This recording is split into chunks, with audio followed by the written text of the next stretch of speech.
Good morning friends, welcome back to my channel. This is Kumari Ruchika, specialised in animal husbandry.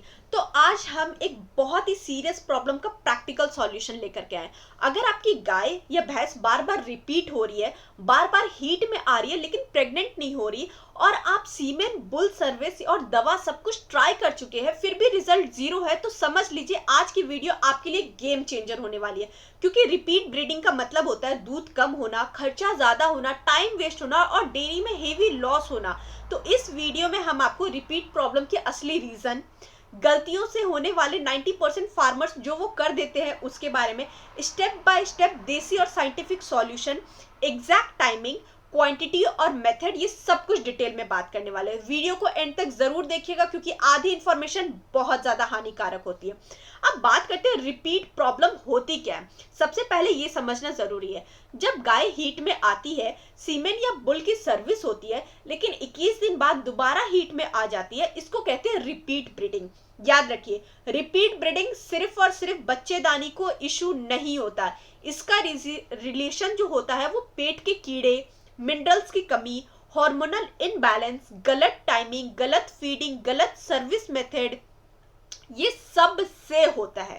ठीक है, अब सबसे पहले बात करते हैं डीवॉर्मिंग, जिसकी सबसे ज्यादा जरूरत होती है। अगर आपकी गाय जो है वो बार बार रिपीट हो रही है और आप डीवॉर्मिंग नहीं करा रहे हैं तो आपका 50% काम वहीं फेल हो रहा है। डीवॉर्मिंग क्यों जरूरी है? पेट के कीड़े मिनरल्स और न्यूट्रिशन को खा जाते हैं, बच्चादानी वीक हो जाता है, हॉर्मोन्स प्रॉपरली काम नहीं करती, एम्ब्रायो नहीं टिक पाता है। कौन सी दवाई बेस्ट है? मैं आपको पर्सनली रिकमेंड कर रही हूँ, ठीक है, एल्बेंडाजोल आता है, आप किसी भी कंपनी का ले सकते हैं। ठीक है, ये कोई मैं प्रमोशन नहीं कर रही हूँ। देने का सही तरीका क्या होता है? सुबह बिल्कुल खाली पेट, रात को चारा हटा करके दे, सुबह जो है वो 4 से 5 बजे ये दवाई पिलाए, 2 घंटे बाद जो है नॉर्मल दाना या पानी दे दे। डीवॉर्मिंग 3 से 4 महीने में एक बार कराना बहुत ज्यादा जरूरी है। पर हमेशा वेटनरी डॉक्टर से सबसे पहले पूछे, ठीक है। अब दूसरा, मिनरल मिक्सचर, इसको इग्नोर नहीं करना है। 90% फार्मर पता है क्या गलती करते हैं? गाय तो सब कुछ खा रही है भाई, मिनरल की क्या जरूरत है? भाई ये सोच गलत है। मिनरल्स की कमी होने की वजह से हीट इरेगुलर होता है, ओव्यूलेशन जो होता है ना वो वीक हो जाता है, एग फर्टिलाइज नहीं होता, रिपीट प्रॉब्लम बढ़ाती है। अब मैं बताती हूँ कितना और कौन से मिनरल्स देना है। किसी भी अच्छी कंपनी का आप मिनरल मिक्सचर लीजिए 100 ग्राम पर डे के हिसाब से, और लगातार 60 दिन तक कम से कम 2 kg मिनरल मिक्सचर पूरा कोर्स के लिए देना होता है। ठीक है, अब तीसरा, हीट का सही टाइमिंग समझिए। गलत टाइमिंग नो प्रेगनेंसी। गाय हीट में अगर आती है ना तो सुबह अगर हीट दिखती है तो शाम को सर्विस, शाम को हीट दिख रही है तो अगले दिन सुबह सर्विस। गोल्डन रूल क्या है? हीट के 10 से 12 घंटे बाद ही सीमेन या बुल की सर्विस कराइए, और मैक्सिमम टू मैक्सिमम 24 घंटे के अंदर अंदर। 24 घंटे के बाद की सर्विस का कोई फायदा नहीं होता है। अब अगला, देसी नुस्खा, ठीक है, गोंद कतीरा होता है, ये एक बहुत ही पावरफुल नुस्खा है। क्या करना है? गोंद कतीरा 500 ग्राम लीजिए, एक बार में जो है वो 250 ग्राम यूज हो सकता है। ठीक है, देना कैसे? 250 ग्राम गोंद कतीरा जो है रात में आप भिगो दीजिए, 8 से 12 घंटे के बाद वो है जली जैसा बन जाएगा। सीमेन या फिर बुल सर्विस के 12 घंटे के अंदर अंदर आप अपने जानवर को, गाय को पिला दीजिए। 10 ग्राम उसमें मिश्री मिला दीजिए, 12 घंटे के बाद जो है वो 250 ग्राम जो है वो आप इसको दे दे। ये नुस्खा जो है ये यूट्रस को स्ट्रॉन्ग करता है, इम्प्लांटेशन इंप्रूव करता है, रिपीट के चांसेस को कम करता है।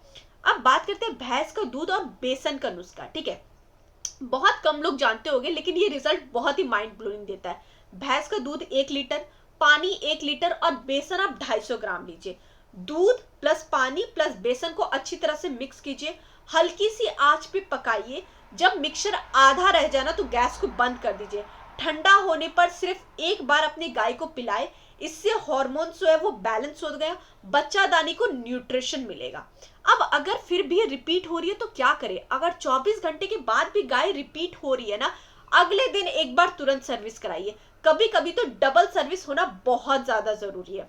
अब बात करते हैं सर्विक्स या फिर सर्विस की प्रॉब्लम। अगर सर्विक्स टाइट है ना तो सीमन अंदर नहीं जा रहा है ना, तो इस केस में एक्सपीरियंस्ड एआई वर्कर से ही सर्विस कराइए। बुल की सर्विस ट्राई मत कीजिए क्योंकि कोई फायदा नहीं होगा। कौन सी कॉमन मिस्टेक करते हैं? सिर्फ इंजेक्शन पे भरोसा कर लेते हैं, मिनरल्स इग्नोर करते, डीवॉर्मिंग स्किप कर देते, गलत टाइमिंग, वीक सीमेन, अनट्रेन्ड वर्कर, ये सबसे बचना है। ओवरऑल अगर हम बात करें ना तो रिपीट प्रॉब्लम जो है ना उसका एक सॉल्यूशन नहीं होता है, ये एक प्रॉपर कंप्लीट मैनेजमेंट का गेम है। अगर आप डीवॉर्मिंग कराइएगा, मिनरल्स लीजिएगा, सही टाइमिंग देखिएगा, देसी नुस्खा प्रॉपर सर्विस कराइएगा ना, ये सबको फॉलो कीजिएगा, 90% केस में गाय जरूर ठहरती है। ये पूरी इंफॉर्मेशन आपको कैसी लगी हमें कमेंट सेक्शन में जरूर बताइएगा, और हमारे चैनल को लाइक, सब्सक्राइब और शेयर करने के लिए आपका बहुत बहुत शुक्रिया। Thank you so much for watching this video. Have a good day.